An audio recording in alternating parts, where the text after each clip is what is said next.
our business card and our warranty. Our number's on the back. If you have any problems, just give us a call. We're not using that. Uh-oh.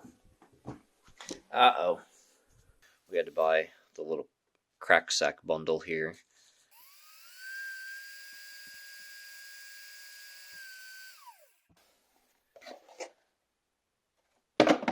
Made in China. Modified so it actually works in America. Coming to a theater near you. Something's rubbing. What could it be? Surely not the Chinese stator. Hello and welcome to the 2001 Blaster 200 basket case. This is an ex-coworker's. You're probably wondering, did I like him? Am I going to put it together right? This thing is a nightmare. This case half was on here loosely. So I've pulled out the counterbalancer, this pin for the forks, and the shift drum, and that's it. The rest of it is how I got it. I pulled it all out of this tub right here. There's nothing left in the tub except this shift shaft. And it supposedly was taken apart because he said this should have a hole going all the way through it, and the ball bearing got jammed in there or something. So there's the new shaft, but it is missing. There's another tub that is missing, so I have been tasked to put it back together, and I'll just kind of skim through what I've accumulated thus far to get to a starting point. So we have a gasket kit. We have the bolt kit. There's no bolts. The only bolt that's in this thing is this broken one right here. The head's drilled off and it's seized in there. So we have a full bolt kit. The stator. The whole stator is missing. We got the flywheel. We don't have a stator though. The clutch arm for the clutch right there, and that goes down. And apparently there's like a rod that goes through here with a ball bearing, and then that pushes on like the equivalent of a pressure plate for the clutch pack. The counterbalancer gears are missing, so the end of this, once this goes in here, and then on the other side there's nothing. We don't have anything. So it's all gone. Got one screw halfway out there. Flywheel nut, Kickstarter assembly. That was $88.99. The Kickstarter nut, the clutch nut, and the shim and the special washer. The special washer on this one, it's all chewed up. This is for the end of, I think, the push rod that comes through here. Oil pump. Whole oil pump's missing. The primary drive gears are missing. There's the push rods for the clutch. Idler gear for the Kickstarter. Dowel pin is missing right here, and that's not in the cylinder. That is a duplicate, I think. And then the shift detent and spring for it, which are going to go here-ish or here, one of these two places. So all of that stuff is just me kind of glancing at a diagram and figuring out that we need a lot. So bring you along with me. First thing I'm going to do is we're going to pull these gear stacks out of here, and we're going to try to see if this crank is pressed into that bearing really good or not, and try to pull this crank out and put this crank on I got a jig, and we're going to check it for trueness with dial indicators. The crank's good. It's got a new piston on it, new rings that have never been installed. Cylinder looks good, head looks good, everything looks good.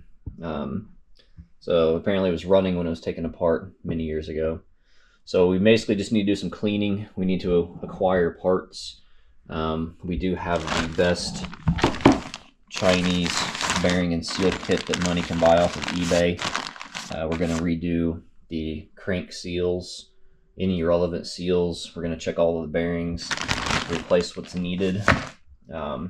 Clutch looks good. It's got plenty of material. Everything looks good. Barely any notches in this basket. No need to even file them down. So yeah, everything looks like it's in pretty good shape. We just need parts. We're missing a lot of parts. So I'm going to bring you along for any major steps. Probably not include me spraying these case halves out with brake cleaner and prepping surfaces and stuff. But I'll bring you along for all the juicy content. I'm going to show you what it takes to get this thing back together. Alright, let's pull this shaft out because we need to replace this seal. You can tell how nasty it is. And I was told specifically to not clean it or do any extra work than necessary. So I'm only going to clean what I need to clean to get to what I need to get to. Forgot to bring a rubber mallet in here. This thing identifies as rubber.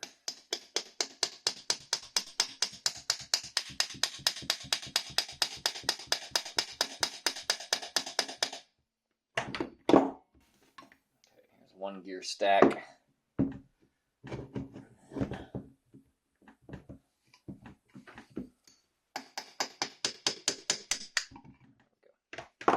Here's the other. Pulled the bearing out with it.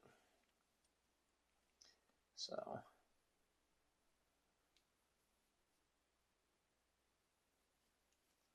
we'll get a 3-jaw puller on this, or just heat it up, one of the two. Looks like it might have like a little bit of play, so we might replace that one. Yeah, look at that. Yummy. Yummy. Okay, this side I really do need to go grab a rubber mallet. We're going to try to tap this out. I have a feeling that its interference fit on that that bearing, and it's not going to come out easy. We could just get like a drywall screw and run it into the seal and pull the seal out to replace the seal. In a worst case scenario, that's what we will do. But we're going to put a little effort into trying to get this out, including heating this up, and then just take the whole bearing out with it if we need to, because I'd really like to run this on the crank jig form to make sure it's all trued up.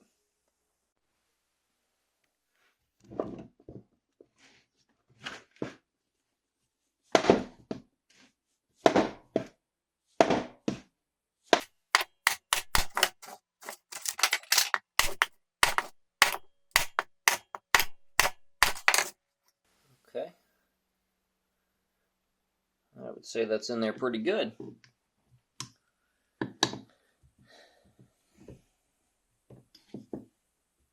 Oh, look at that.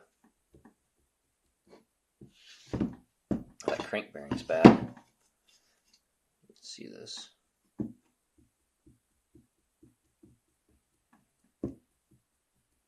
It's a little too much. So yeah, we need to get that out anyway. Okay, I guess we're going to add heat.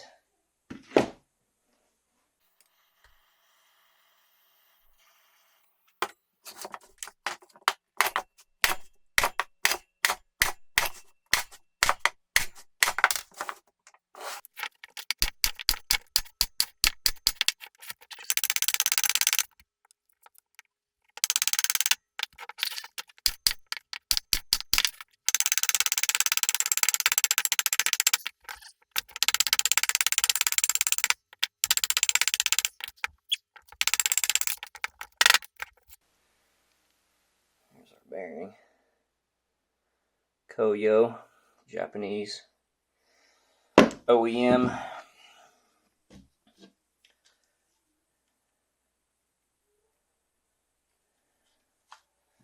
Interesting. So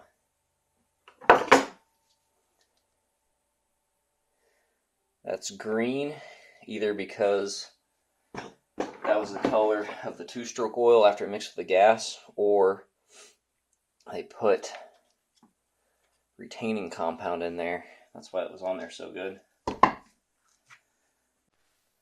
So obviously seeing if we had a bearing or not, and none of these bearings fit, and there's just like not enough of them. They're odd sizes, and none of the seals fit.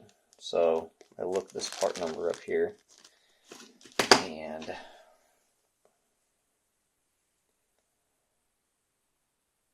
wheel bearing seal kit. So we don't even have any seals or bearings for the engine, so I need to get with him like right now and tell him we're just going to replace this bearing. If you can see this now.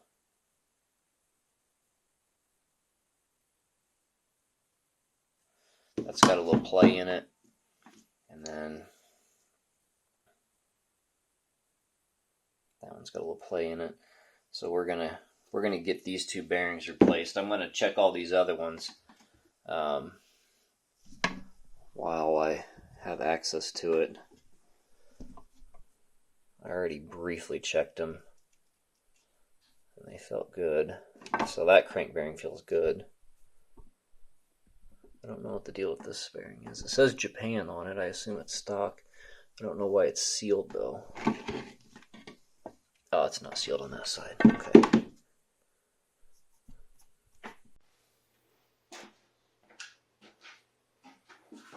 Come on over. I'll start cranking on it.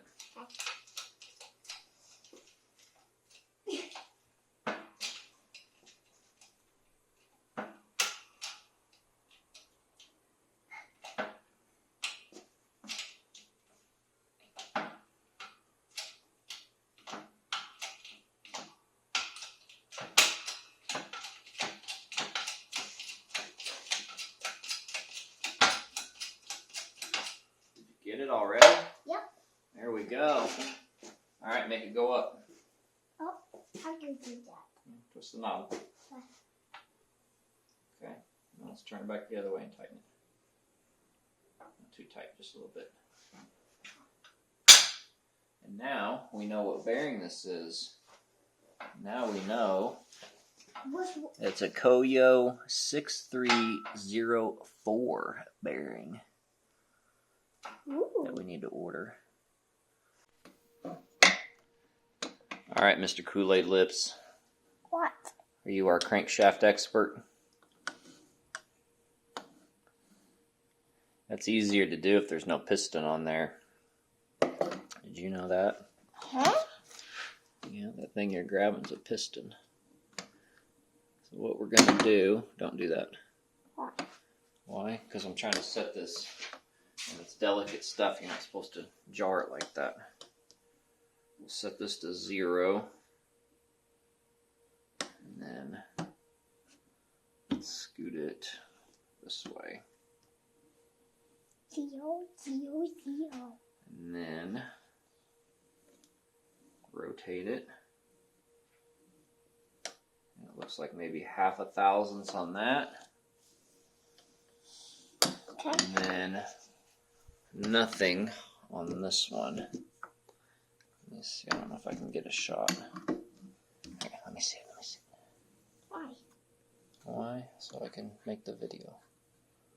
And then we can go upstairs and make food. And it is under tension. So that side's perfect. And then this side has 0.5 thousandths. So it's good. Now, I just gotta figure out how to get this crank bearing off because I don't have one of them splitters. And even if I had it, I don't think it would fit in there. This is the crank jig, by the way. This is homemade. It's got a slot right here, so this one can go back and forth. It's got a plate right here. So this can go up in case there's like a bearing on one side or something. I have no need to take this off, but it was already loose. And it's like, I don't know, like bent. There we go.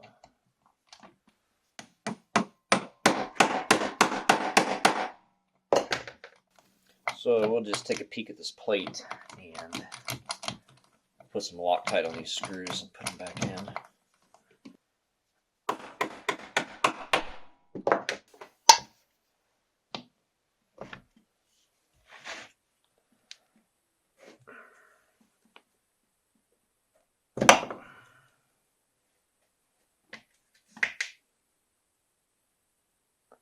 Looking a little crusty.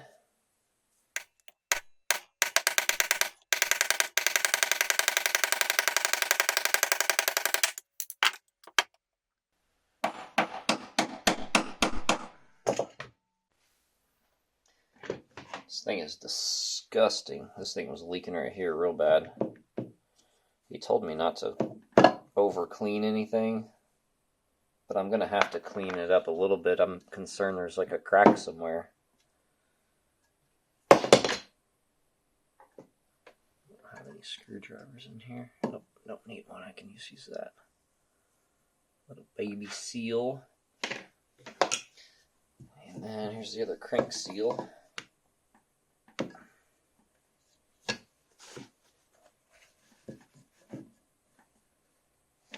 Oh yeah. Tell she hasn't been to college yet.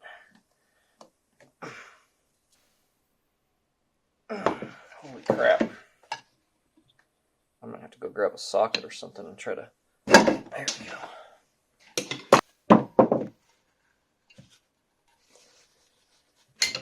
I'm gonna take both these dowels out. If they were jammed, we were leaving them, but take out both the dowels. Take out all the dowels because we're gonna be taking this thing out in the driveway and spraying it down. Probably not in this section of the video because it's cold today.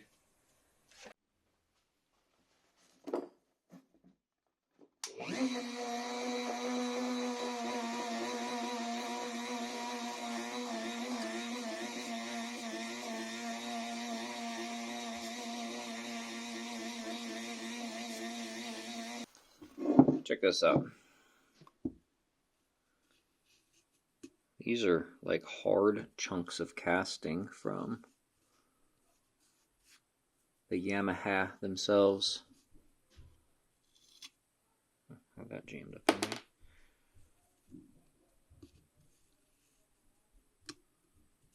If they've been there since 2001, I'd hate to disturb them.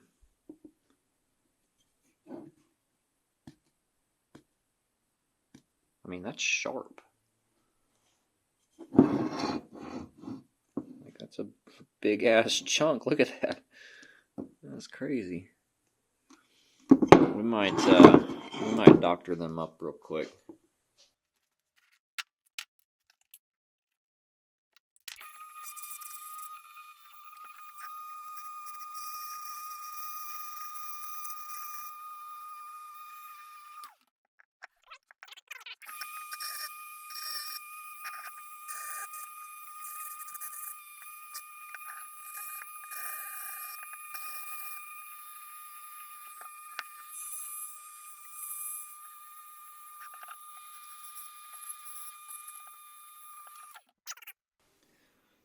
How many engines out there do you think have had that crap in them, and then something happens to dislodge one of them little casting pieces, and it ends up somewhere it shouldn't, and that's the reason why the engine failed, and then it gets overlooked, it gets blamed on something else? How many times in all of the billions of engines that have been manufactured do you think that has happened? God, there's a whole bunch of them right here too. Alright, we're going to clean up what we can see. Alright, here's the process of me making a notch to get a puller on this thing. Basically doing the first cut should be a back cut like that at an angle. That way it's got more to hook into. And then we put 2 more cuts, and then I'm just going to blend them in to where they look. Well, I got that on there. To where this puller can get on here. And this is a modified puller, because that doesn't fit. So this is where we're at. If you ever do this, you'll understand. But it's on there pretty good. The duct tape is to try to keep it that way. And then we're going to take some heat. We're just going to throw a glove on and crank it.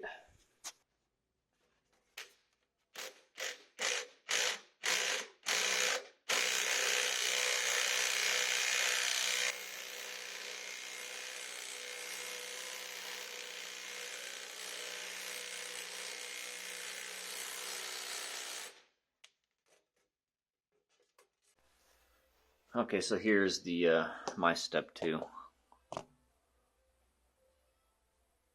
Is now that we have room to get some steel in there, we just got it kind of jigged up.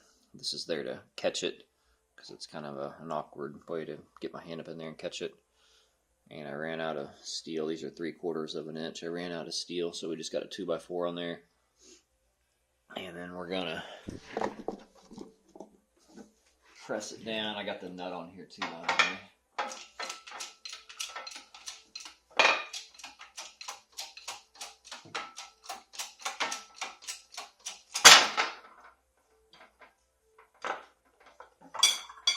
There we go.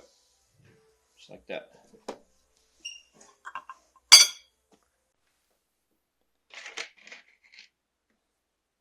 Alright, I took these rings off of here because they had little metal shavings sticking to them. And when I pulled them off, they were spiraled like that, like bent. And they just don't look straight, but they don't get in a bind. I've been kind of bending on them a little bit. There's a good example right there.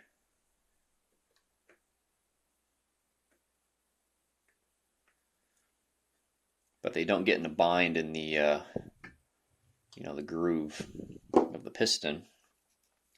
So I guess we're going to use them, but I did notice something. I was checking the ring gap on these to where I know that it's done right. And as you can see, got 2 different kinds of rings. It should be the same ring. Like there's not a top and a bottom. So if we take this one, put this in here.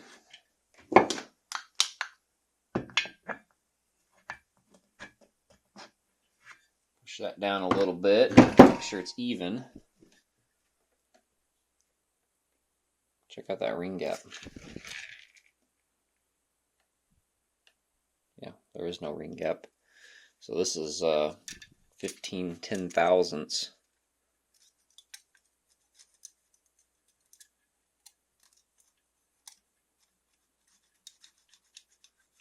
And I think I'm getting it in there, but I think what I'm doing is I'm scooting it to where it's going through at an angle like that.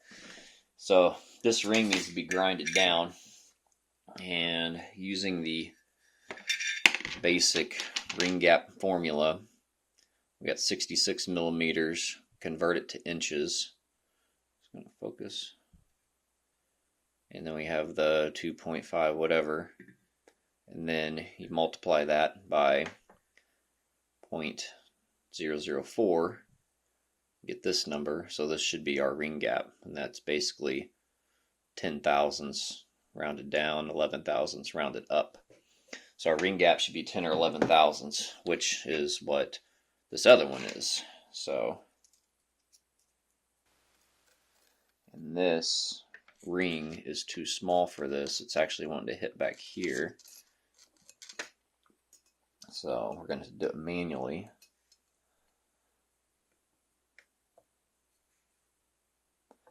And normally you would only take off material on one side, but this being a two-stroke with an alignment keeper, we need to take off a little bit on both. That way we maintain this little groove right here.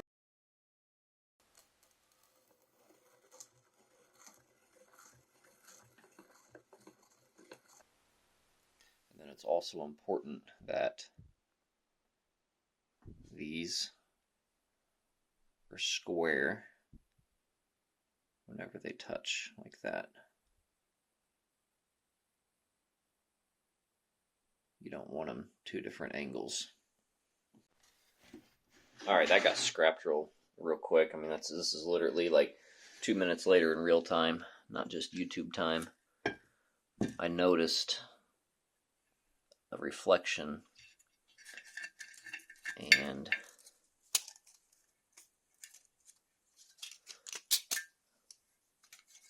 it's going to be hard to really show it on a video here. Maybe I can do it like this. You can see that light coming through there. So, as suspected, this ring is bent. Watch this. If I push on it back there where that light is, watch the gap.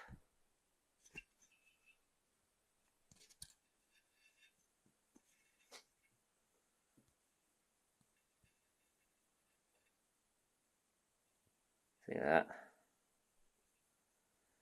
Got some gap, no gap. These rings, we're not using that. So I'm gonna tell him he needs new rings. Alright, have the bearing in the freezer. Heating the case up to expand it, freeze the bearing to shrink it, and hopefully we just get it to drop in. I don't have to go tapping or pressing.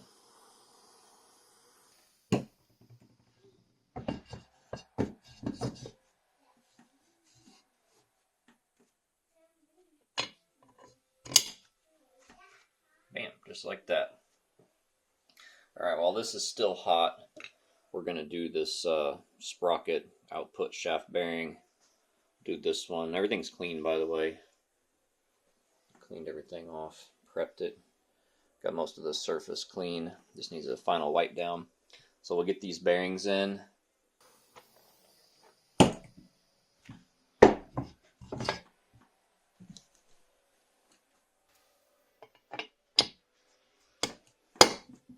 Uh-oh. Uh-oh.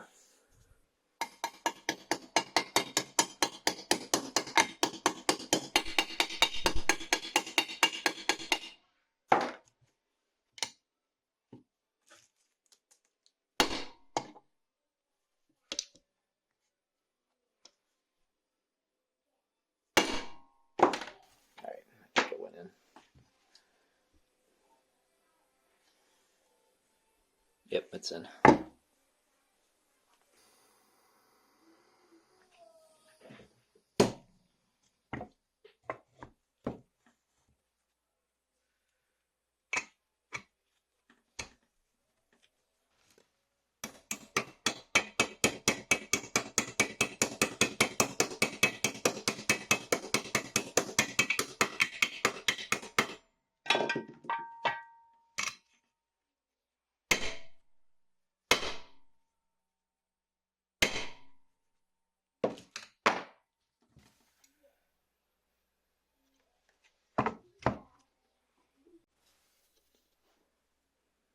This bearing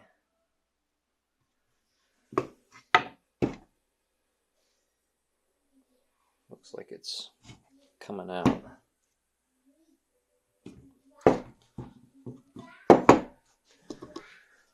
We're gonna try to just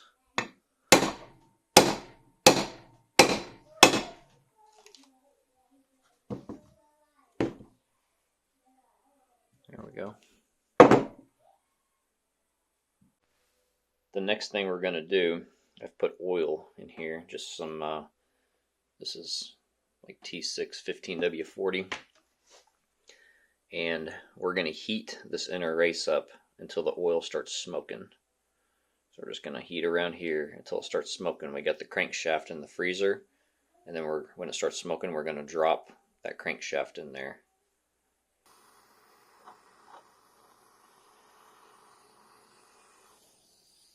And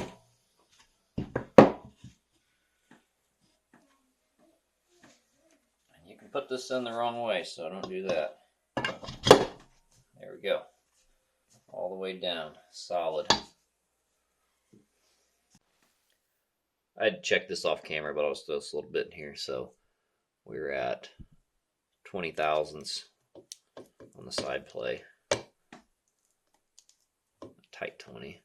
The spec is supposed to be 16 to 28 for total, so you hold it sideways or push it sideways to measure it. And the bearings, by the way, were all Koyo, which is what I think what was in there originally. Yeah, that's what was in there originally. So they're all same grade as OEM. Alright, so we got some assembly lube in the bearings that we're not going to have access to. A little bit in the holes for the shafts. We're going to take these guys, put them like this. Just going to lock them together like that. There's our sprocket.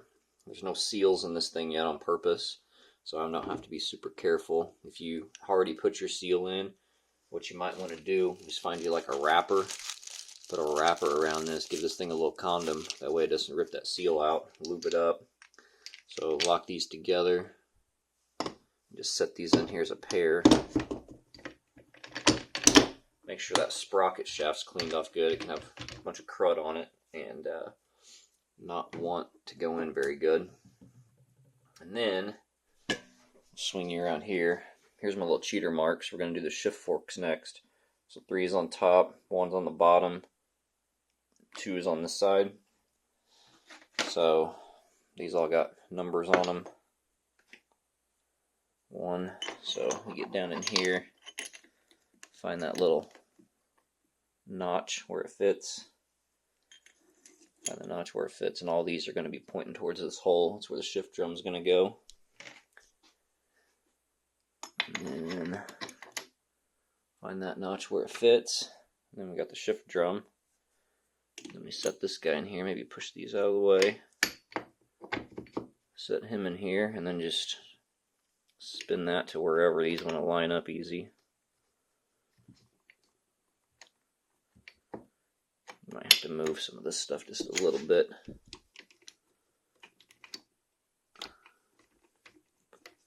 They won't go in the wrong slot.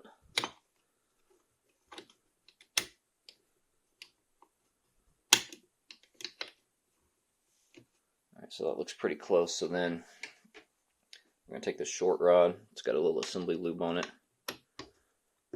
Put it in there. I'm going to tap it real quick and make sure it sounds like it's bottomed out. And then we need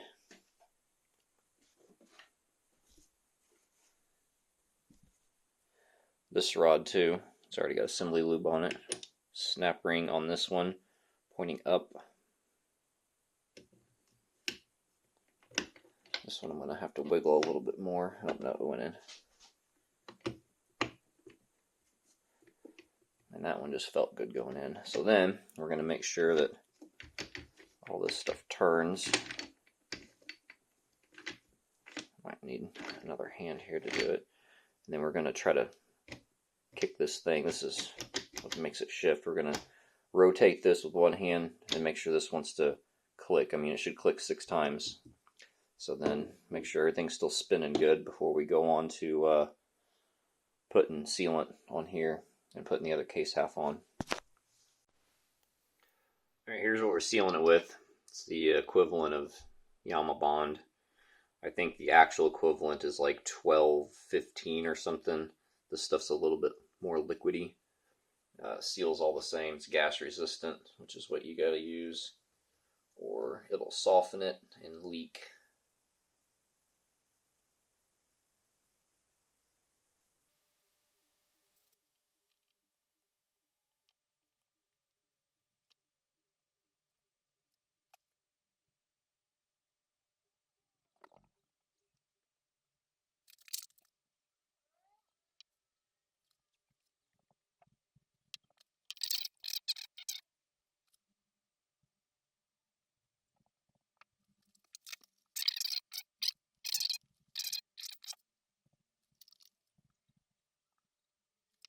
Alright, and what I did do already on this other half over here, I got that stuff smeared all over this too, is I blew out all these holes. I inspected the holes and made sure they didn't look like they were stripped or anything, because it'd be bad to find that out afterwards. So all the holes look good, blew all the holes out. And then there's a couple spots where some edges were dinged up. I filed them down, everything's smooth. And I used a Dremel little Brillo pad bit to scuff that up. It's like a SOS pad. So what I'm going to do now, we're going to put, I didn't forget about the counterbalancer, got it right here. We're going to put that in there. We're going to get our dowels. We're going to put our locating dowels in here.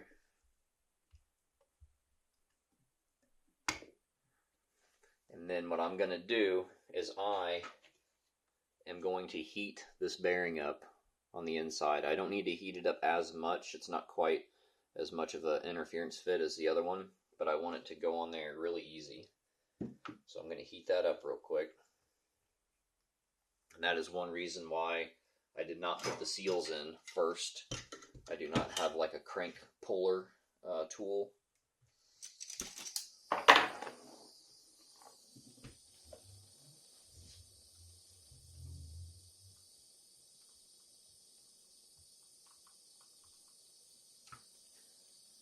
And I'm not a fan of the crank puller tools for assembling, because it can put side load on the bearing. The bearing can be, under side load tension whenever it's installed, and it's just going to wear it out quicker.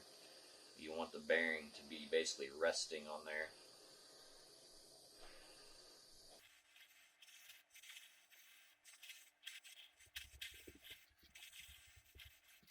Alright, and we're about to put it on. Got the rubber mallet close too. Just get everything lined up.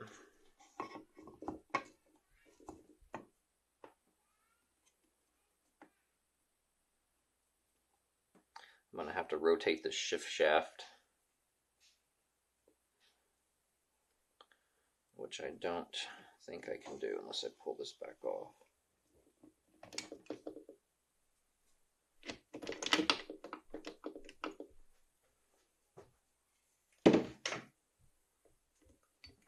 So that pulled these out. Let's see if it wants to line up now. I'm losing heat in my bearing real quick. Still not wanting to line up.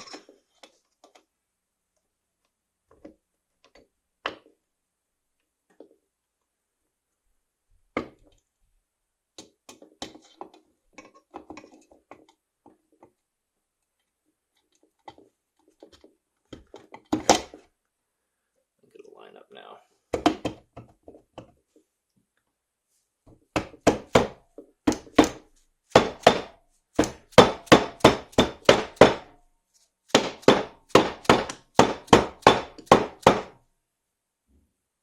Okay, now it looks nice and sealed, like nice and flushed out. So I don't think that there's any kind of weird tension on this. I'm gonna pop it a couple times right here just to make sure. And then we're gonna flip it over, because all the screws are on the other side.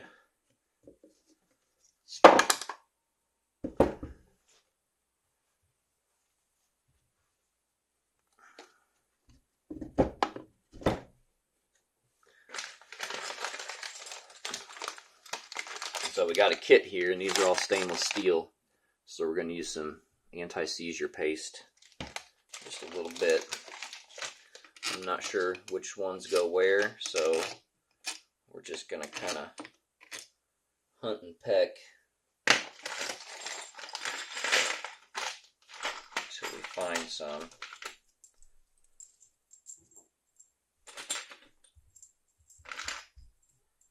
So these all look like the same length. I imagine they're going to go this one right here. See that thickness? About a fingertip. See that? That's way too much.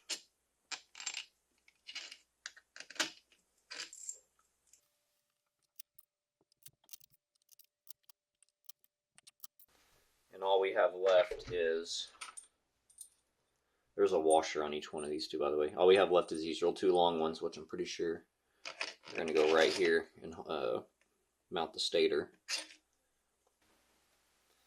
Alright, these are supposed to be 6 foot-pounds. So we got 72 inch-pounds on the baby torque wrench with an adapter on the 3/8 bit, because I don't have any 1/4 inch Allen head bits.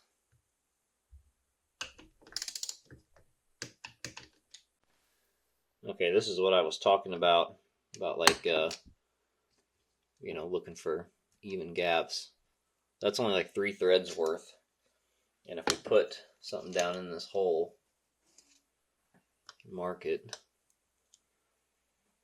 that's what we got to work with. So, you know, the head of the bolt will be right there. So, I mean, we're missing quite a bit.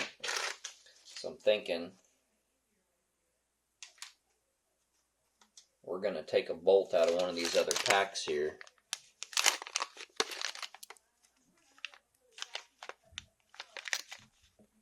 Like this one. Take that bolt maybe. This one might be too long. We're going to steal a bolt out of something else, and then we're just going to make that a different problem for a different day.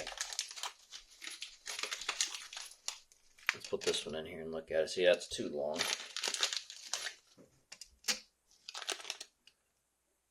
There we go. Let's try that one.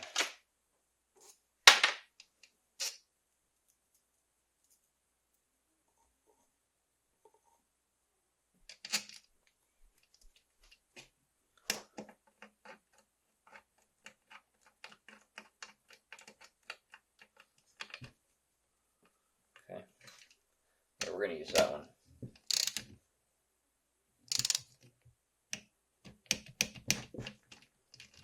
And I feel like that's a pretty important bolt. Like, that's not holding a side cover or anything on. It's holding the whole freaking case together, you know?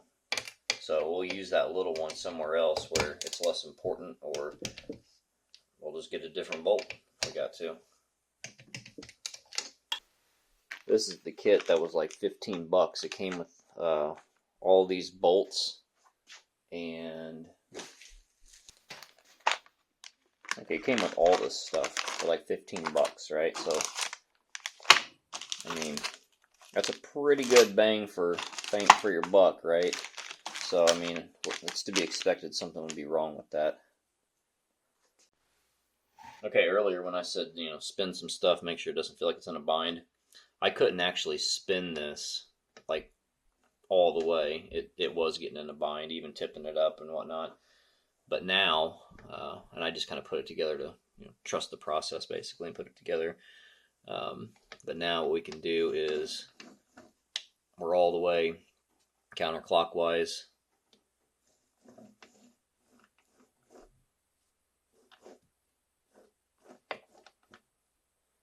Now we're in a gear, a gear, a gear. See, now it rotates like really far. Just got to go back and forth to get them gears lined up. So I'm pretty confident that that is just fine. Alright, I'm going to go ahead and put a couple seals in. Got some assembly lube on here. And then I got the other side old seal that I'm going to put on here with a socket. I think I'm going to bottom out, but I might be able to get it started like this. I think it's already hitting on the threads. You could use like a piece of PVC pipe maybe.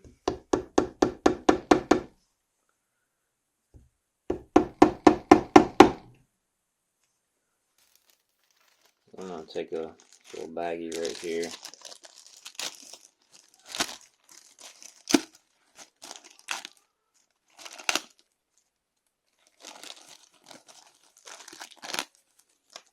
This little piece.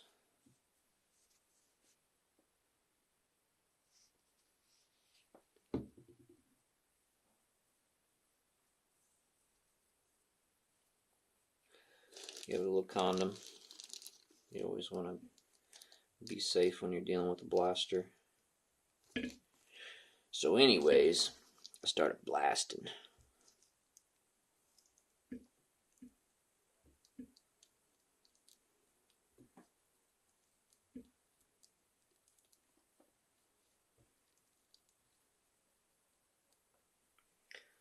Alright, what I'm going to do after I got it over that groove is I'm going to try to look up underneath here.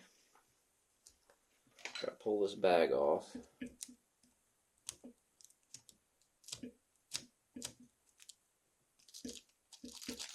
Like that, and then I'm going to take a peek up underneath here and make sure that spring looks good. It doesn't. It looks like that spring came off. So I'm going to get it back on.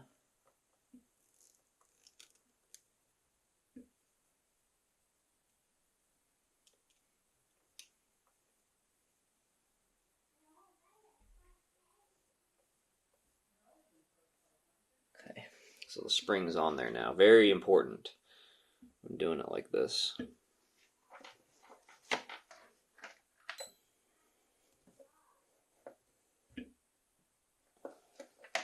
This one we can do with just a socket.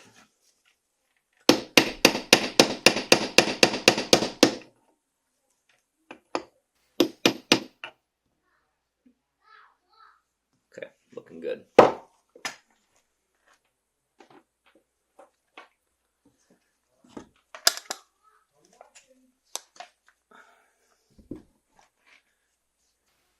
Both of these sides look very similar. But I mean, in general, you put the spring towards the oil and the more open side towards the oil. So if we look at this, the cutout right here, it's bigger on this side. So we're going to put it like this toward the open side, because this is all going to be in oil on this side, the clutch side.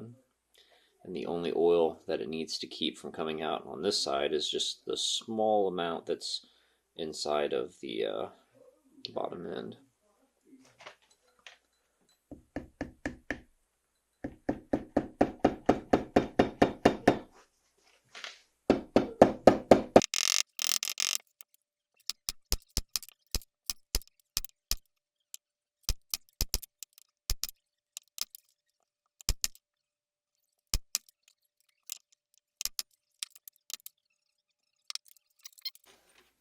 Now we have our little retainer.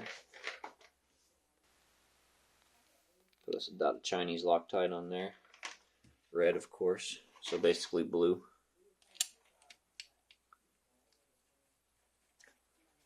I'm pretty sure the screw that I don't know what it goes to is for there. It's the only thing. It's like the same thread pitch and size. But we got this off without stripping it or anything, so we're just going to put this back on there.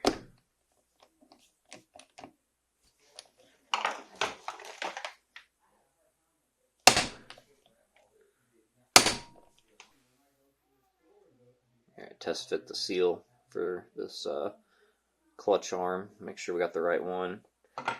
This kit came with a bearing. And this does feel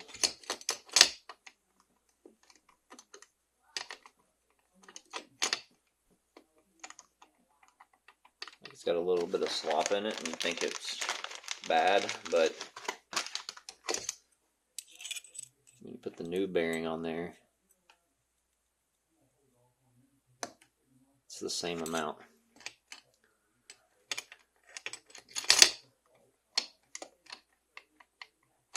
So we're just going to reuse that because that's a Japanese bearing, that's a Chinese bearing.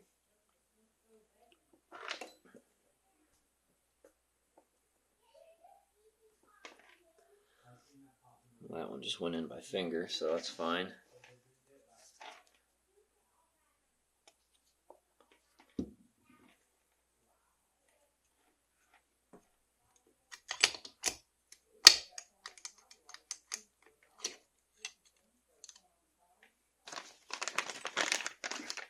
Put that back in there for now. And then we got this cover. We have a seal on the inside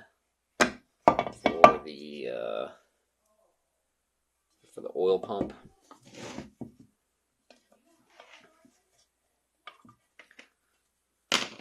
So the spring is pointing towards me.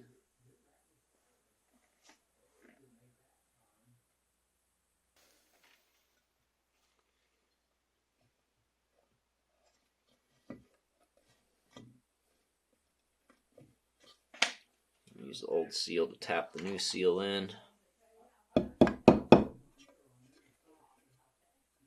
That looks good. And then our last seal is down here. And I think this one's a shifter shaft. No, I'm sorry, kickstarter.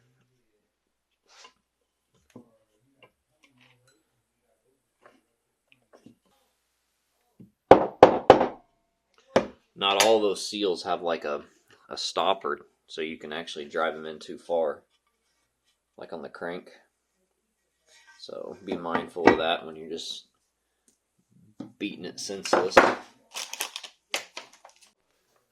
Alright, one more, almost forgot. Shifter shaft. That one went in nice and easy. Alright, so all of our seals are in. And I think I'm going to do this clutch side next. But I have everything in the other room. I'll show you what it's doing. Here's our parts. They came in this Ziploc bag, all rusty. This is some concentrated degreaser and some kerosene to try to get, because they were greasy, they were rusty, just nasty. There's our collar. We need that collar. There's our primary drive gear. Counterbalancer. There's another gear we need. So I'm going to get all this stuff cleaned up, bring it back in. Well, I guess we can just throw these in the blast cabinet. I got some walnut shells loaded up in there. Take that rust off real quick. Right? Oh yeah, we can't do that because he's allergic to walnuts. So I guess we're doing this the hard way. We're just gonna go I guess every single tooth. I go through every single one of these. Let me show you a little bit of this puzzle on my end here. So all of this stuff right here was all bought together in that Ziploc bag. And then these were bought together too. And we had to buy these mainly for at least this clutch washer or shim. And then this is that concave washer. And then it came with one of these damaged. One of these damaged. So we bought a new one of those. But it came with most of this stuff. So this gear is the same as that gear. I believe that's like the idler gear. And it came with some of the shims, but we had to buy the little crack sack bundle here just to get the clutch washer. And then this all came with, we needed all this stuff, so this all came with that, but it was missing that one very specific clutch washer that has the notches in it. Alright, we got our collar.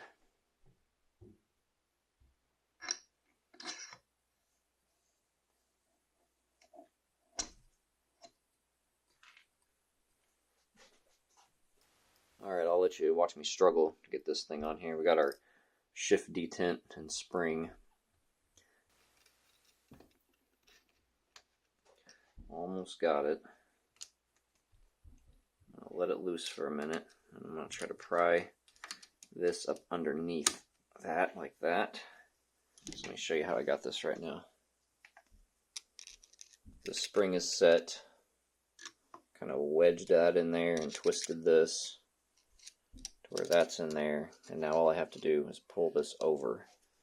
I'm going to have our special bolt here. It's got that, you could use like a washer or something, a little baby washer to go in there to shim it. I'm going to put a little bit Chinese red Loctite on it, so it's basically blue.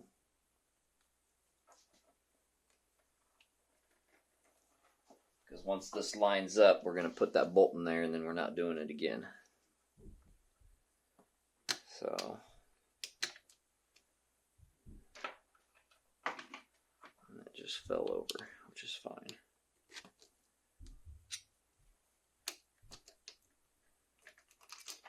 Oh, the whole thing just came undone. Okay.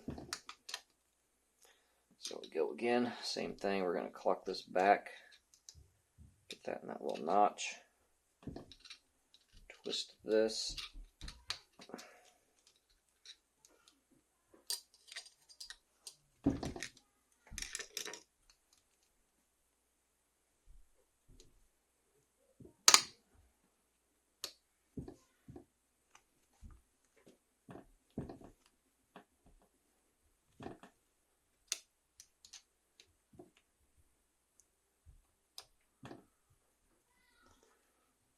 Get that bolt in there, like 2 or 3 threads.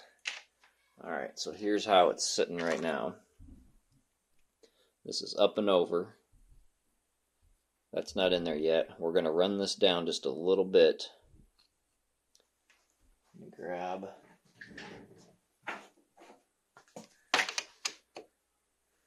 We're just going to turn this down by hand, basically till it bottoms out crooked.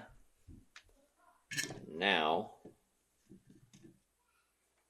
we can take a screwdriver and pry on this a little bit without it flying off, and then bend this shift detent down to get it lined up. So now we're flushed out, and now we can finagle this to get this bolt in here.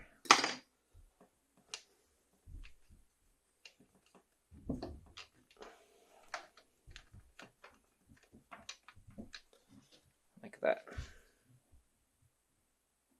Now all we have to do is tighten it.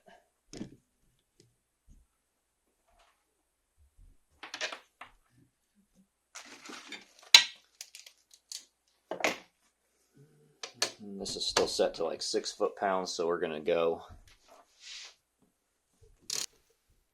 There's 6, and then probably like 10. And now we need this guy, shifter. The spring was all bent up whenever I got it. I think I bent it back into usable state. As long as it returns that to center, I think it's good. This is going to push through a seal on the other side. And I don't want to shove a condom on it because I don't want the condom falling off inside, if you know what I'm saying.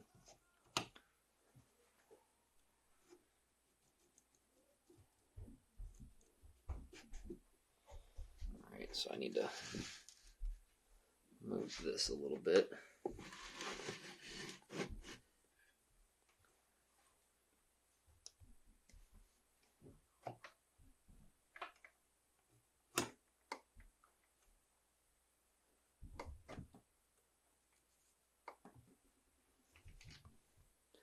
So that's basically going to go over there, and then our little teeth are going to hook around those. And then we'll get the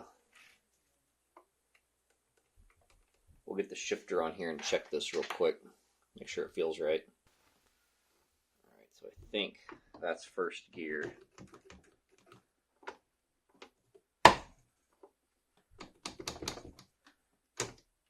Pretty sure that's neutral. Yeah, that's neutral. So we got second gear, third gear, fourth gear, fifth gear. Alright, well maybe I skipped one. So this would be sixth, fifth, fourth, third, second, and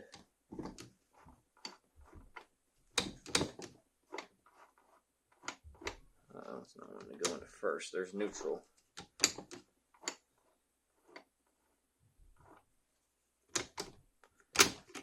Oh, there's first. Yeah, my setup is not the best here, so I think it's okay if you're stomping on it. So we're good. We're going to put her back in neutral. Alright, this might seem slightly out of order, and it is a little bit compared to how I wanted to do it. I'm missing this flat keyway right here. Basically this piece, but longer. This piece goes here on this one. For this one here, it didn't come with our bundle of rusted junk. It was with a different bundle that sold out, and we ended up not getting that one. So that got overlooked. So what I'm going to do is we're going to put on this, I believe this is a kickstart idler gear. We got a snap ring,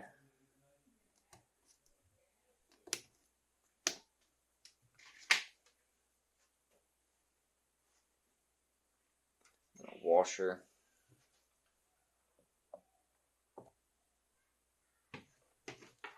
and then the idler gear looks like that.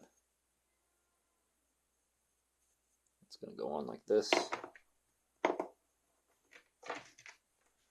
Another washer.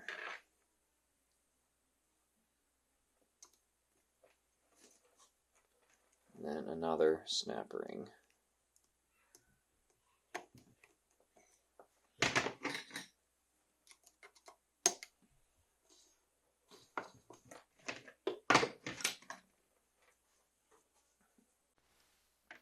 We're also missing the main kickstart gear entirely. They sent us one and had a bolt broken off in it. Looked like crap. So we're going to put on this is the counterbalancer gear. Alright, then we got our little square keyway and our counterbalancer gear.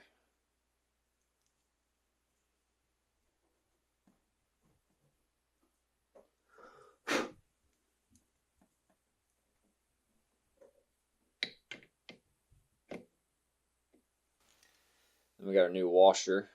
This is one of the things we were waiting on. The tab was broken off the other one. So we're going to put that on like so. Get a little thin nut.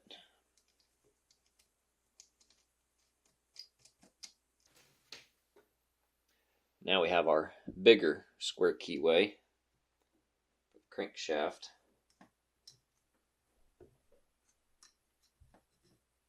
Goes in there. And then the deep part of the gear going down.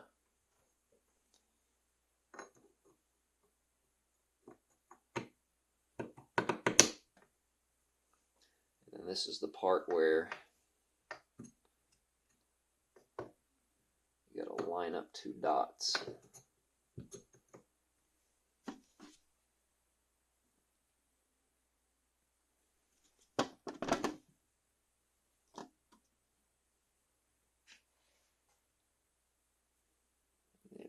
big gear with the hollow side pointing out for the nut.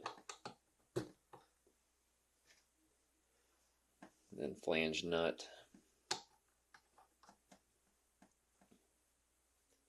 Then we're going to torque this one to 40, and we're going to torque this one to 58. Let me show you how I actually torque these. They make a tool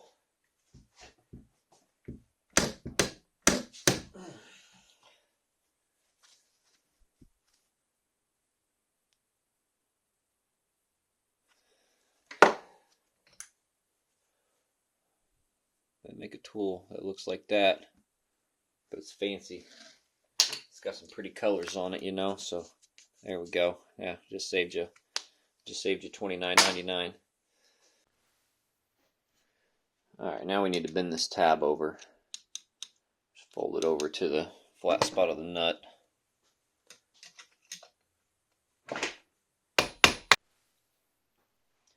All right, so let's go ahead and put this back where it needs to go. All right, now we have this goofball washer. It's got a slight bend to it. We're going to put it in like a cereal bowl. Then we got thick boy washer, clutch basket,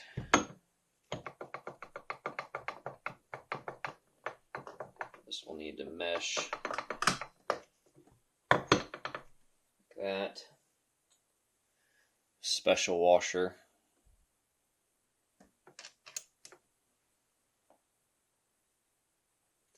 the hub, I don't know what it's called, and then got the other special washer. It's got a notch in it to where it'll only fit in one spot.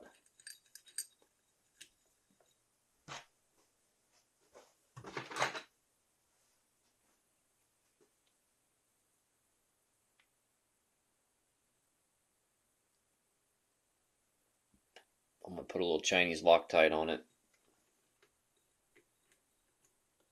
And this is supposed to be 58 foot-pounds.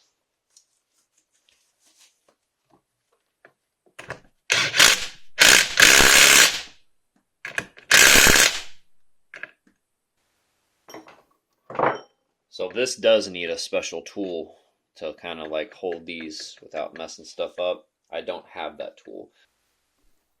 So this will line up whenever you're at a good spot. I know that this, with a full battery, if I sit and hold it, it'll do like 50 foot-pounds.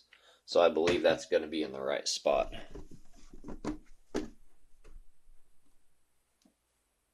And then we're going to take some pliers, bend this tab over.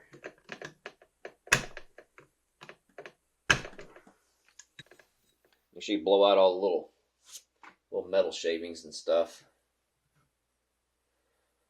Alright, now we're going to do the clutch discs. These are already juiced up. You don't want them to be dry. And then these metal discs have a little titty on them. So we're going to start, put the titties at the top.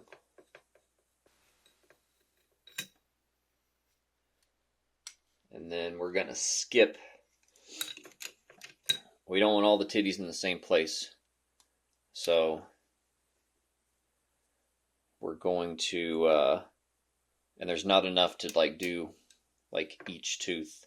So we're going to kind of offset it and go like here, and then like 1.5, and then like 1.5, and go around like that.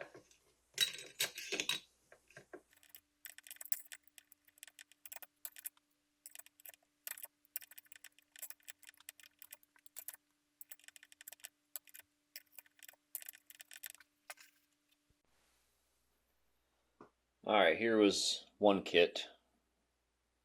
These 4 things came in a bag. We already got some assembly lube in here. We're going to drop this long one down in the hole. We're going to drop the ball bearing down in the hole. Now, this part's what's left over.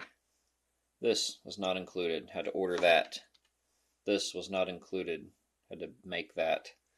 So the way that this works is we're going to thread this on here, because there's actually not a lot of information about this. Seems self-explanatory after you see it. And then the nut fits in there like that. But I mean, then they give you this. This just falls right through. So I mean, you need a washer. And the diagram says it's supposed to have a washer. So we'll put a washer on there.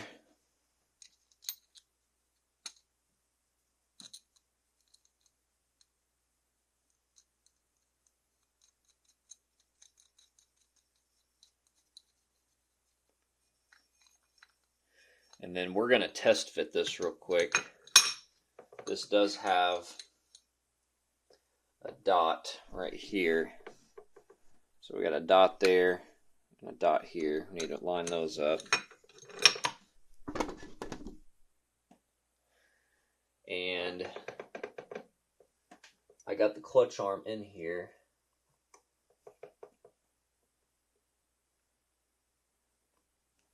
And what I'm going to do is I'm kind of leaning on it to emulate the clutch springs being in here. But I want to make sure I lock this down like with Loctite, so I don't want anything like dropping or getting crazy on me. So when I try to spin that, it's like all of it's kind of spinning. What I'm doing is leaning on it, and then I'm pushing on this and seeing this pointer right here needs to line up with this. So I need to adjust that until, see, now I went too far. It's really easy to overshoot, that's for sure. I don't have you square on either. So you might think I'm an idiot not lining it up right. Alright, so now that I'm confident about that, put a little Chinese Loctite in there. And of course I don't have a 10 millimeter. And then so I'm going to hold this in place and crank down on that.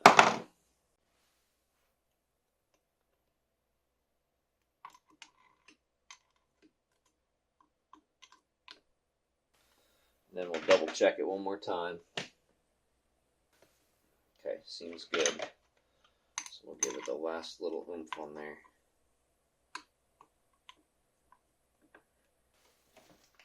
Alright, now just got to put these springs in.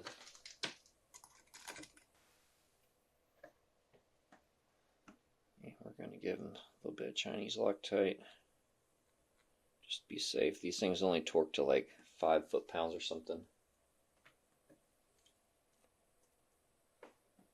It's a lot of trust. I know the tension of the spring kind of helps lock them in, but not very much.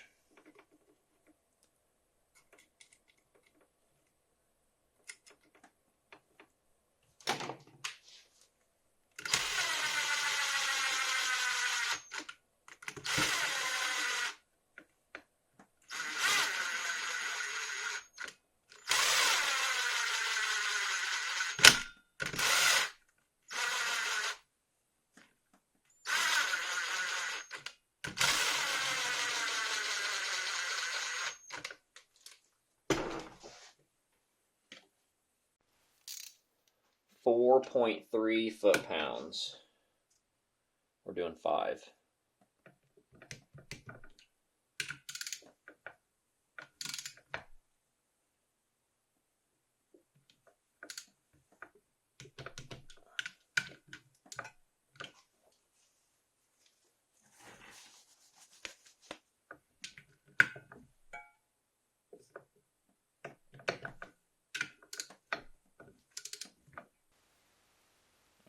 Kickstarter gear cleaned up at the seal surface.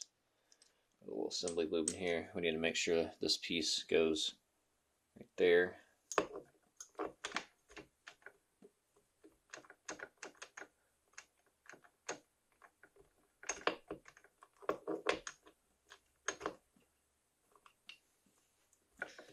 Twist the spring around, stick it in the hole, knock the whole engine over. Let me show you my setup here, because you can't bench test these, at least not realistically. Funnel hooked to the tube, mounted, piece of hose on here, hooked to the drill, or it'll spin that. Got the bleeder out, so we're just going to pour oil in here until it comes out of the bleeder hole.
Alright, I feel like we got something, but I got an electric drill hooked up to it now.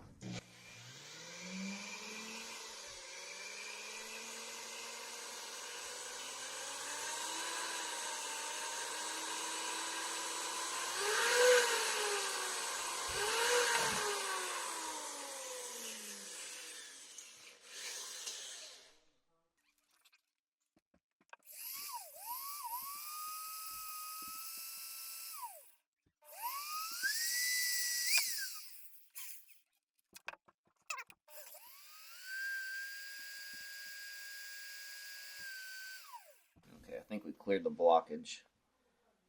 Let's pull this out. Look at this.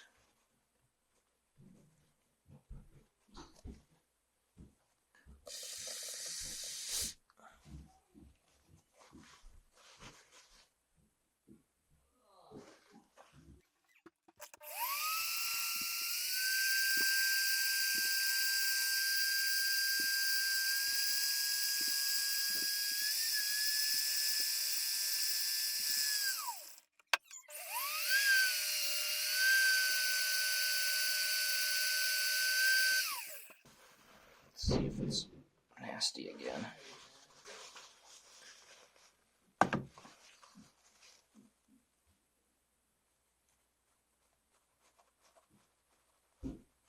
Just a little bit. Alright, so I think it's good. We're going to pull it back off though, because I didn't put a fresh gasket on there.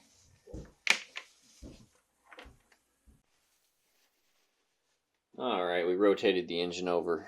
Got assembly lube on all the gears. Clean the surfaces. We got a new gasket. We got our dowels in. There should be two, one here and one here.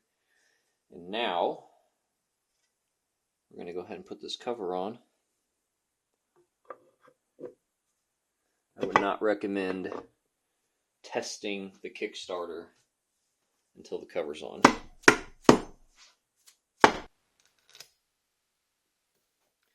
Alright, so this corner over here, oh, you can't see nothing, can you? Alright, so this corner over here, I just put one in here. We're putting anti-seize on them too. And this one, for sure the longer one goes in there. You can see it doesn't stick up as far. And then the other long one goes right here.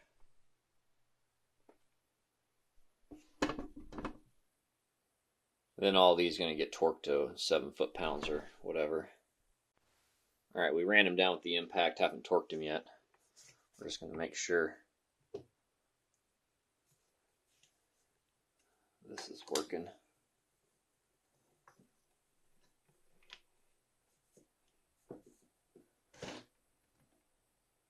It is working.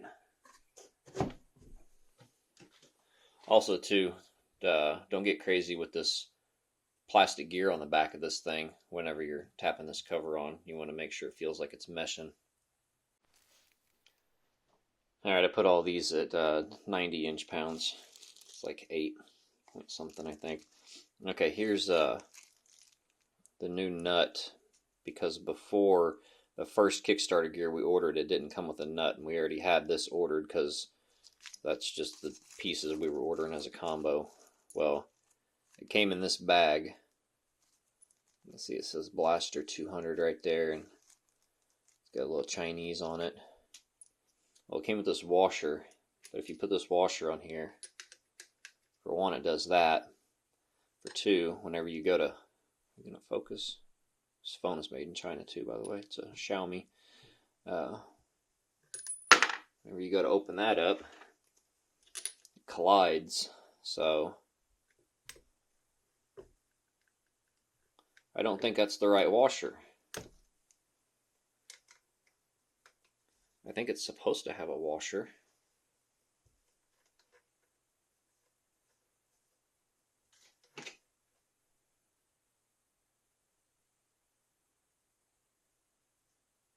That's not even the right nut.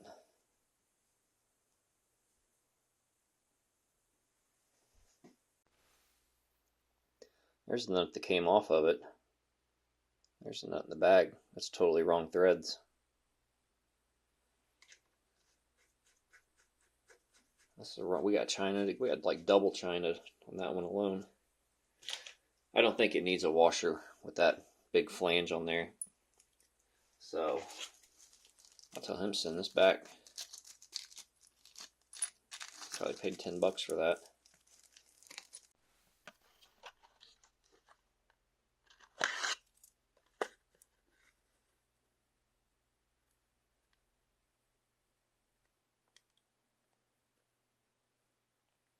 Taiwan, huh? Yeah, got some competition, China. Alright, check these out.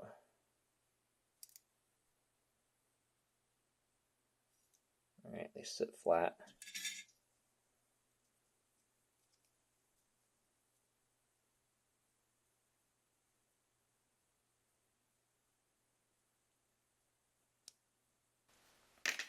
Alright, so then we're going to squish one in here carefully. Like so. We can't use the piston to push it down. Well, frick. I already put that clip on there.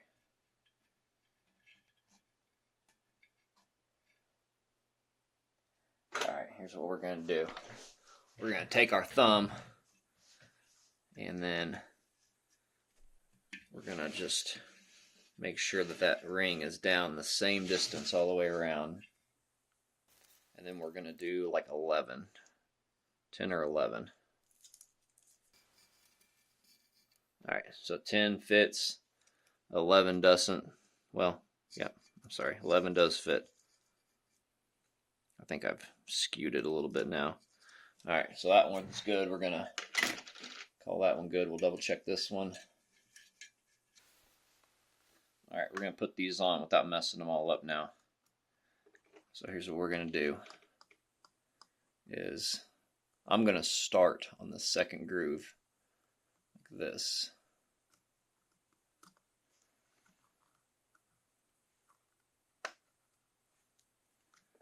And very carefully just pull that into place like that.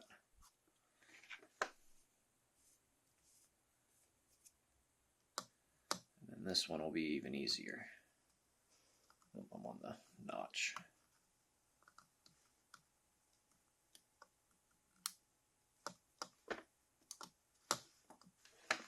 Then all we gotta do is find where the notches are. I'm gonna put some assembly lube in here.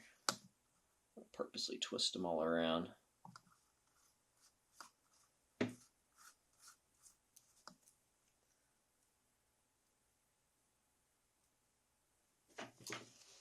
And then this is for me, so we got a little notch here and a little notch here.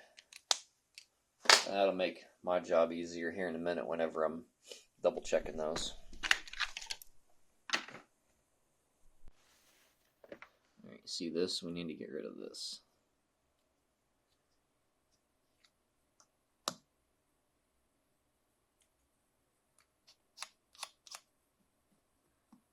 That way the gasket can do its job better.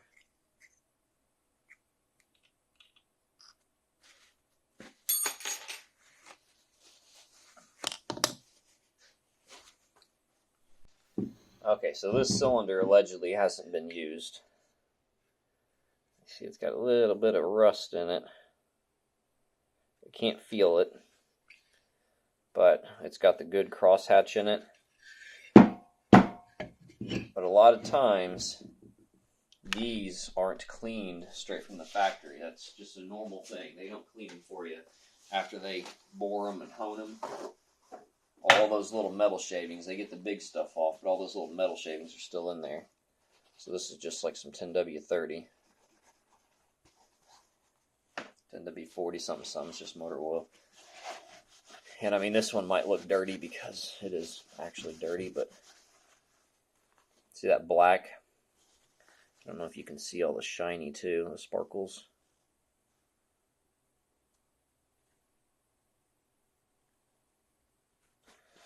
That black is not from this thing sitting around. That's not rust or anything. This thing didn't get the first cleaning. Always have to clean a fresh engine. You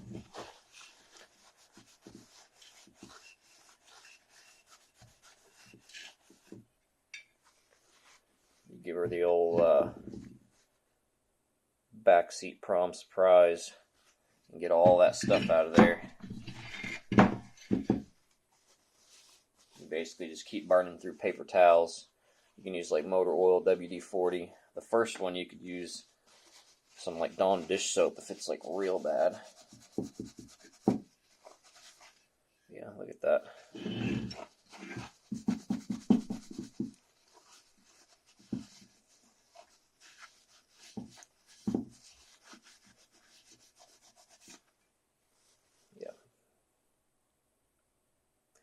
That's why your Chinese rebuild blows up after 10 hours, starts smoking and stuff.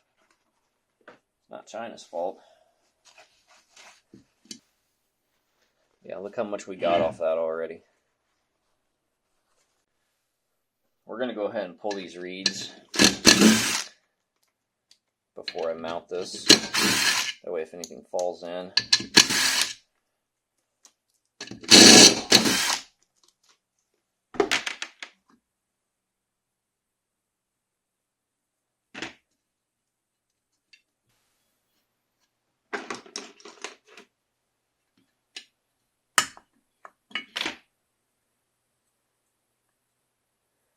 What's the deal with all this hair?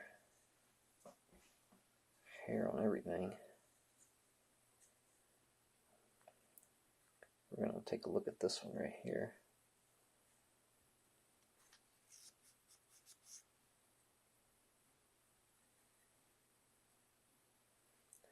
See, there's a chunk that would get sucked in the engine the very first startup.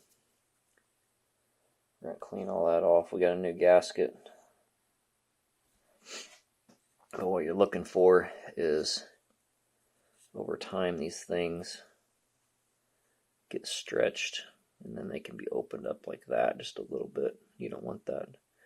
Sometimes you can just take this plate off and then just flip them around. Other times you got to buy new ones. All these look good though. We're just going to blast them with some brake cleaner and some compressed air and get all the giblets off there. And hopefully we can peel this gasket off pretty easy too, because we got a nice fresh gasket.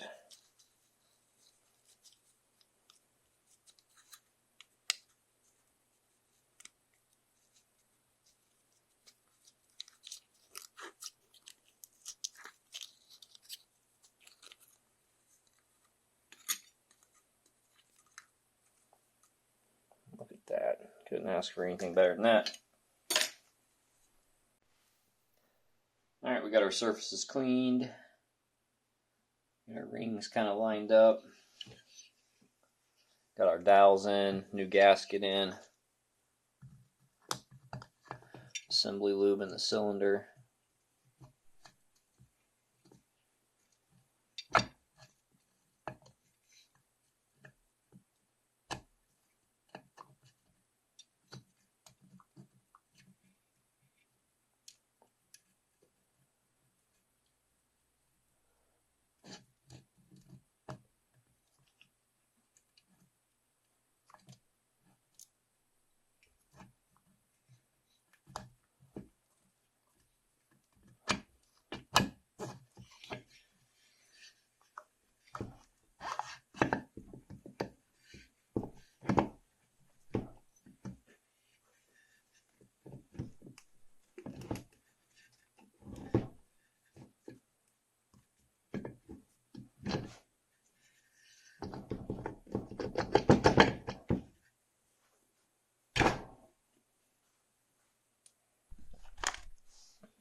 Just gotta make sure we get the dowels on there.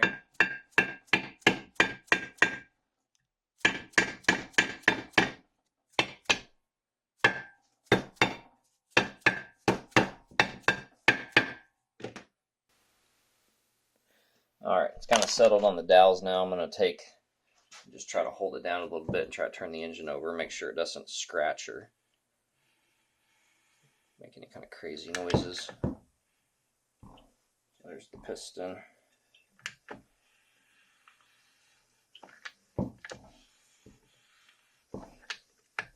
Everything sounds good, everything looks good.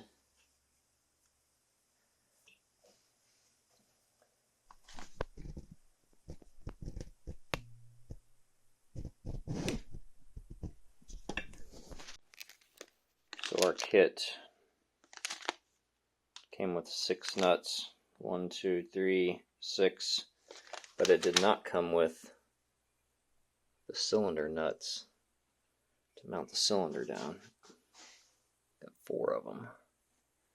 I was already thinking I was going to have to supply some of the hardware, so luckily I do have some of these.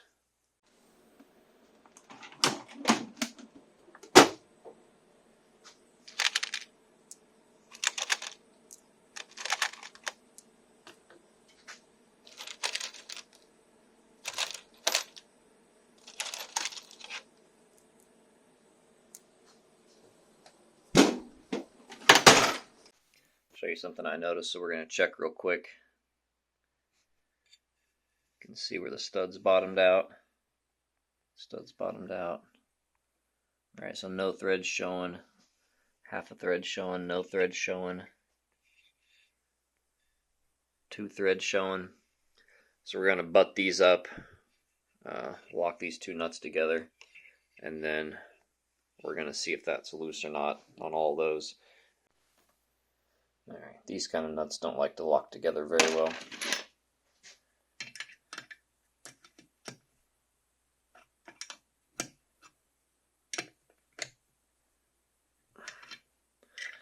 Let's see if we can break it loose. Yep, look at that. I broke it loose with not much effort. Oh wow, yeah, look how loose that was. Alright, we're gonna pull this one. We're probably gonna pull all of them. And we're gonna make sure. Oh wow, that's a long stud. We're gonna make sure it doesn't look bad down in there. We're gonna put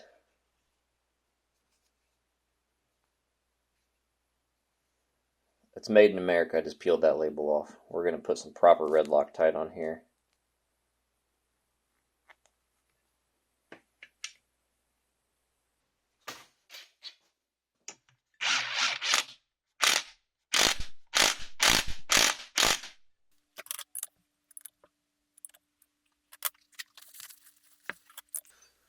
Not really sure what these should be torqued to. There, it started spinning the nut, and we're down to like a little peak of a thread peeking out. All right, we're gonna pull all of these and put red Loctite on them. Because if I gotta run these nuts on here just to check it, then I might as well just pull them out.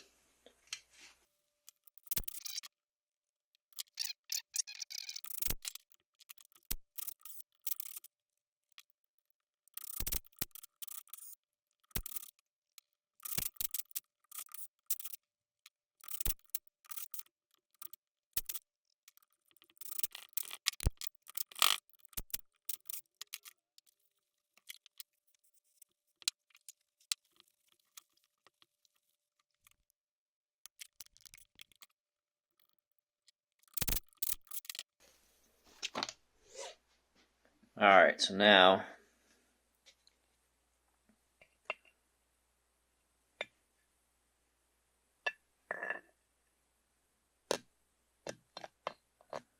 all of the threads are hidden. I think this one's got, it's just peeking just a little bit. Alright, the cylinder was new. If I knew I was going to be pulling the studs out, I guess I could have did that to this too, but you can see this is how the head gasket mated to it before. So what we're going to do is just some water. If I thought that this was going to need anything, I'd put a fresh piece of sandpaper on here. But we're just going to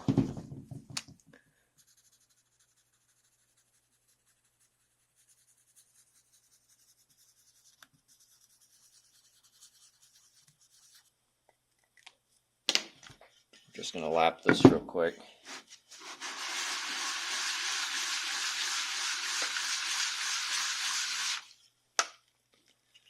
You can see we do have a low spot. Turn it.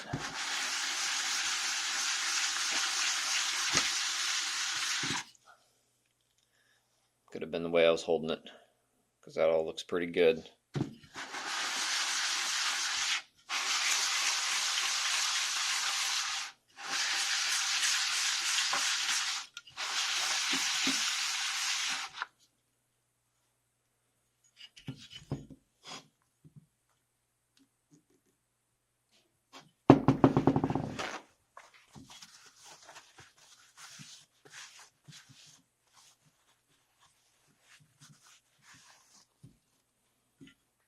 I don't know what the spot is. I can't feel it.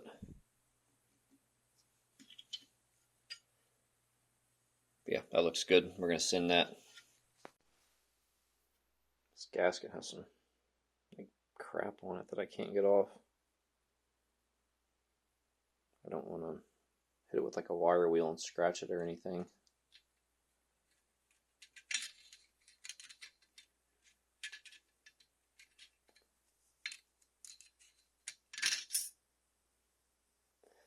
Clean this up too.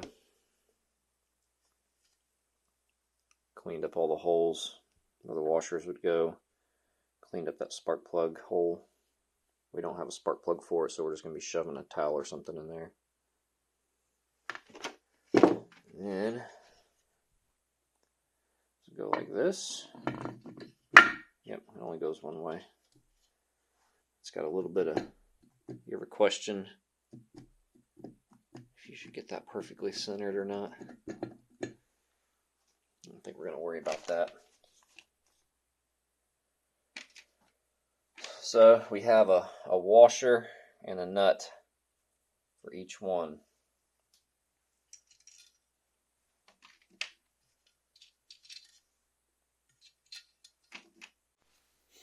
Alright, these are supposed to be 20 foot-pounds. These over here were supposed to be 18. And you got to have a special wrench for that.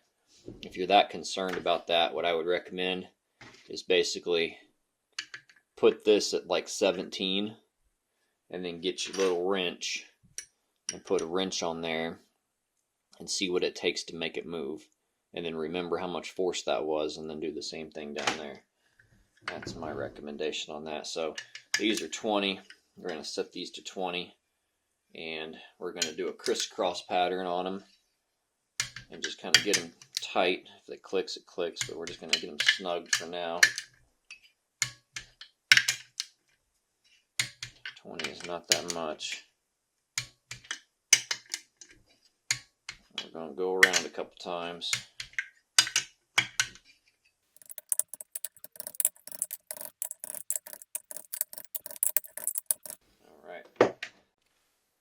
Alright, now we can see what kind of compression with no plug it has. Oh, that sounds good. He's going to hurt his little leg trying to kick that thing over. So we're going to give him a piece of a rag I cut off. And giving him the whole rag. Rags cost money. We're going to shove a rag down in here.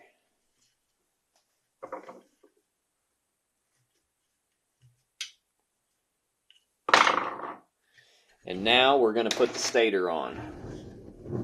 I saved that stator for last because I don't need a bunch of wires hanging off and all that nonsense. Before we install that stator, what we're going to do, valve grinding compound. We're going to put this right here where this flywheel goes.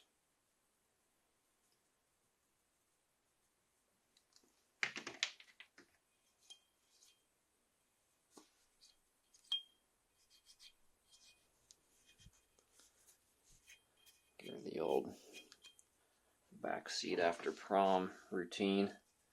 And then we're going to line up this keyway cut right here and right here. There's no keyway in it. We're going to set it on there like that. And we're going to just work it back and forth.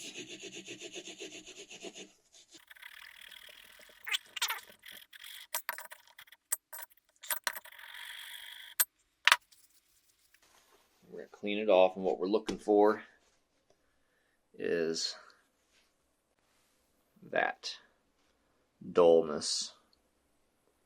Dullness everywhere.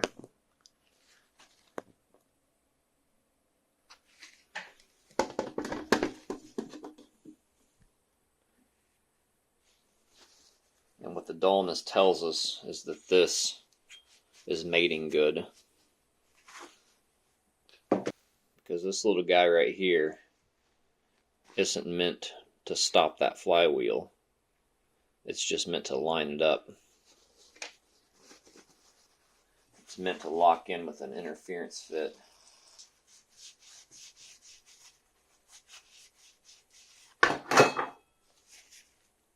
Make sure you clean all that crap off there though. Alright, we do have some rust inside of here on the magnet surfaces. And I don't want to use a wire wheel because I don't want all the little wire wheel bits getting stuck in there and trying to pick all them out. So we're going to use one of these Brillo pad bits on a Dremel.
Let's see.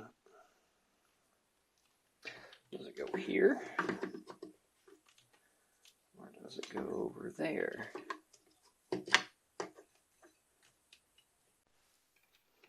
Okay, so luckily I kept these little pieces here. Right, we got one down here. Got one right there. So then this is supposed to go like this. But we got some extra material here, and it will not sit flush inside of here.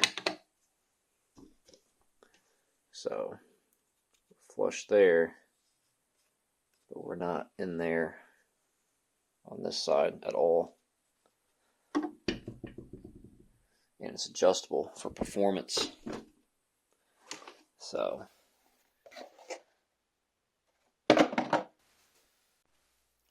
alright, before we start grinding on this thing, we're going to make sure it works. So we got 4 wires right here.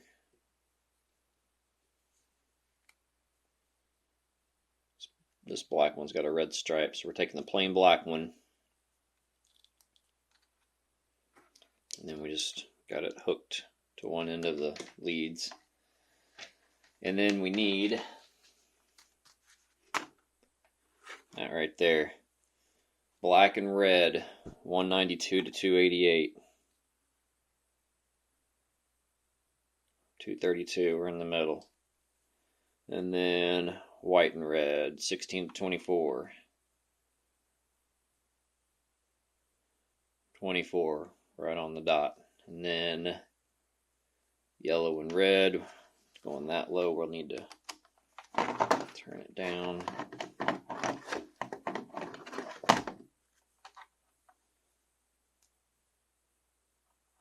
We're supposed to be 0.16 to 0.24. Oh, I lost the clip.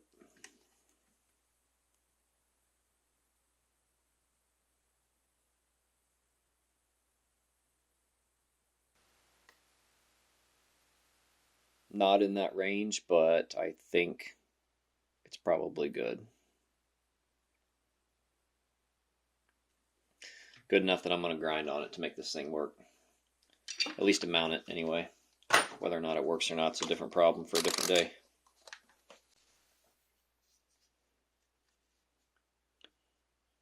Alright, knock them high spots down. And now this is what it does.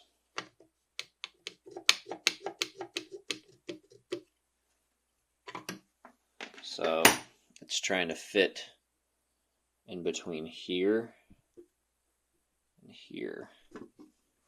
Which means that basically what I need to do is I just need to hit all of this on the belt sander.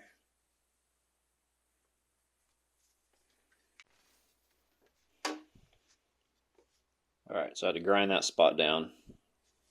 And then grind this spot down.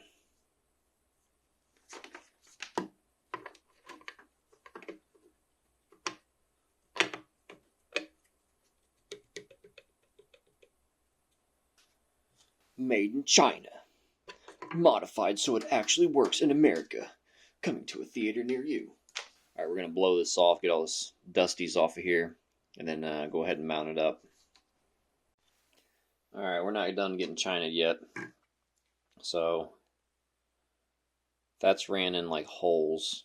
It's not like open or anything, where it looks like it's open on that side, but it's not. But this wire is just like way too long. You can't just tuck this up in here because that flywheel is going to be right here. So if you start trying to squish this down in here, for one, it doesn't even want to do that. And then you got like a big coating on this wire too. So like, what are you supposed to do? That?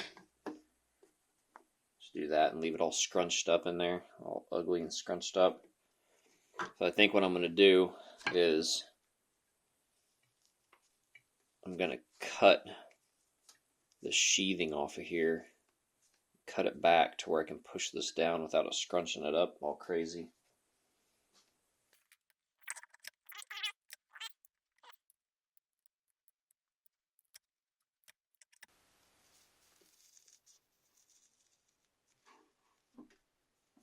Alright, get rid of some of that. Now let's see how ridiculous it is. So it's still trying to scrunch this one all up. We might cut that one separate.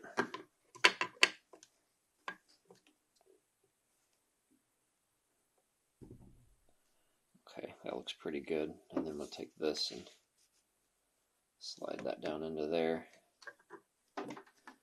Alright. So that's looking okay. So we just need to get rid of this little sheathing on this one.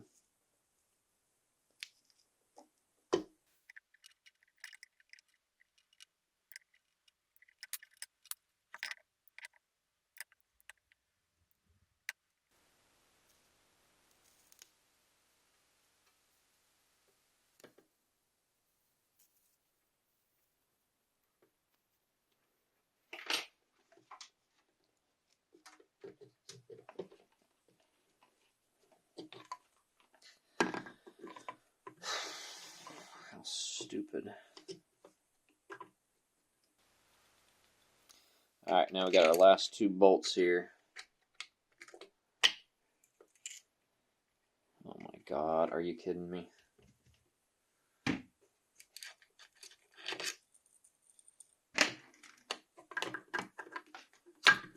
The bolt won't go through there because it's got that casting.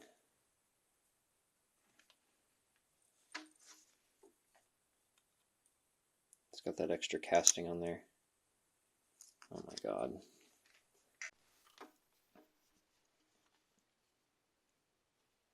Alright, we dremeled that out. Alright, there's literally nothing else can go wrong at this point except it not work, which wouldn't even be surprising. I mean, honestly, I'd probably be sad if it did work because I'd feel kind of let down. With that many mess ups, it almost feels like it's intentional.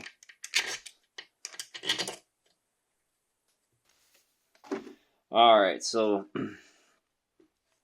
the timing adjustment on this, which I can't twist it at all because everything is in a freaking bind because I've had to Dremel out every single thing on here. Jesus Christ, dude.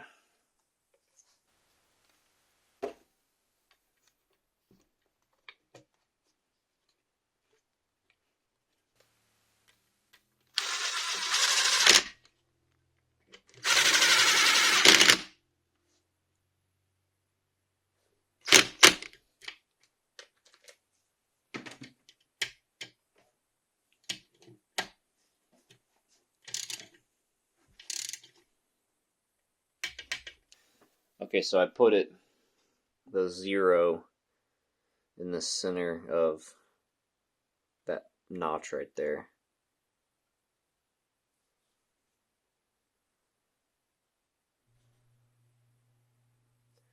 Which is mostly centered of these holes.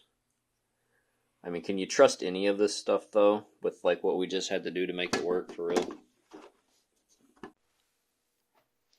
Alright, we got our Woodruff key in here. Got all that cleaned off. And I am missing apparently a spacer for this nut. So let's figure that out. Okay, so I missed a part, which isn't too bad considering I did get like 15 of them right. So here is what we're missing. Basically just a thick washer is all it is. And the purpose of that is, I mean, obviously it's to squarely distribute the pressure of the nut onto the flywheel, but also too, you're like right at the end of the thread on here to where you don't want this spinning and then it bottoms out on the shoulder of the crankshaft. So I got two washers right here. Some little crusty washers. Ran them on the belt sander. This is the flattest one. The flattest side of the flattest one. So we'll put the flattest side of the flattest one down on the flywheel. And then this looks like the second flattest side up. And then This is supposed to be 53 foot-pounds. We need to finish this project with a little bit of Chinese Loctite. Put some extra on there since we're using homemade washers. The interference fit, we lap that flywheel, that interference fit's gonna carry that. So I know this thing will do, you know, like 50-ish, 40, 50.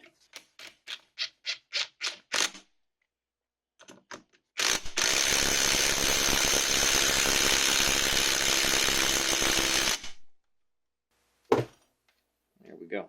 She ain't going nowhere. Oh, she ain't going nowhere.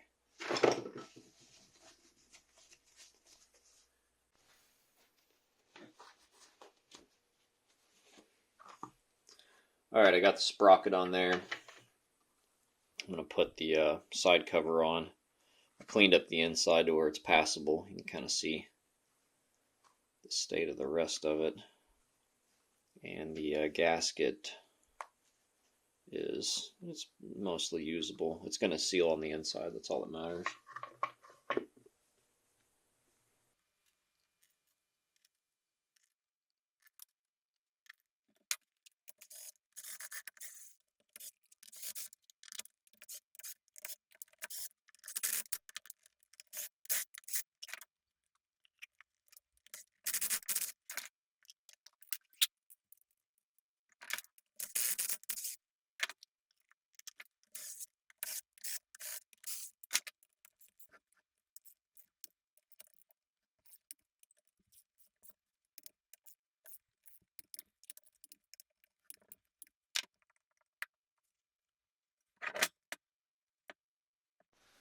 I was turning this engine over and I kept hearing something.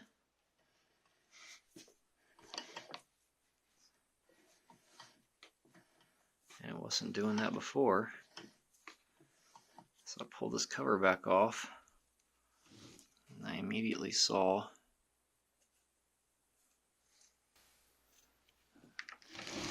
something's rubbing. What could it be? Surely not the Chinese stator. One last fuck you from the Chinese stator. Like, come on, are you serious? Watch, I'm going to snap this thing off, and then I don't have a flywheel puller to take this thing off to retrieve it. I assume that's supposed to line up and hold that wire, but I can't even bend it out of the way because it lines up so poorly. Ridiculous. Absolutely ridiculous. That is the worst Chinese piece of crap I've seen all day. Well, here she is. I do not have the quad to put it in to see if it runs. I don't know if I mentioned that earlier. So, but it's got some good compression. We got a rag in the spark plug hole still.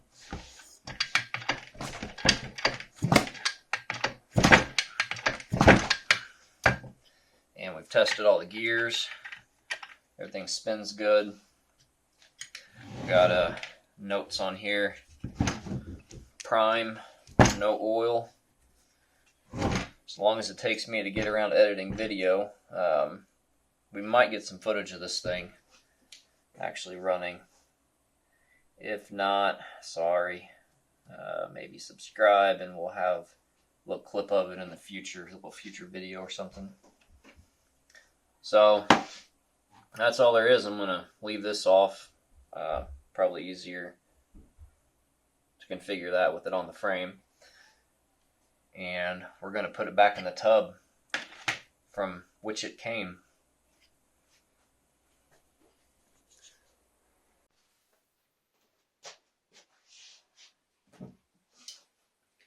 Alright, cue the farewell music.